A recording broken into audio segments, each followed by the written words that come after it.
about things I care about in the world, but they're not things that I've experienced. So Familiar was really inspired by my family, which is a rare topic for me to actually ever go near. But the whole concept of the family where, you know, it's very American and it's very 21st century and it's very old, you know, the whole concept when you speak one way and your parents speak another way because they're from another country, but you're very American and they never will be, you know. And so Familiar really is about a family that is in the Midwest where the children have been raised in the U.S. but the parents are Zimbabwean. And it's the weekend of the eldest sister's wedding where she's trying to do a ritual that is causing a lot of havoc. Wow.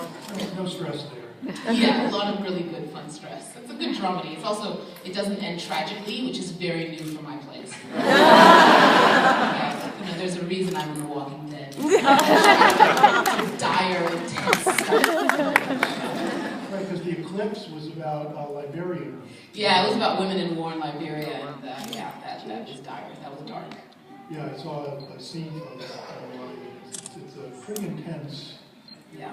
Yeah. It was intense stuff. It was intense stuff that happens to women in war, which was part of what attracted me to The Walking Dead, because I just thought it was so interesting how Michonne seemed to me on the page, and you know, as I researched her, she seemed to be like one of those women in the Liberian war zone who kind of transformed when the world turned extremely hostile. And we all know, of course, women have an extra liability, you know, when the world turns really hostile, and there's no more structures, there's no more cops, there's no more, you know, anything to protect you, and so it really allowed some women really kind of turn into warriors, and that's what happened in Liberia. And so when I was researching Michonne, I was like, these sort of chicks are real. I interviewed them.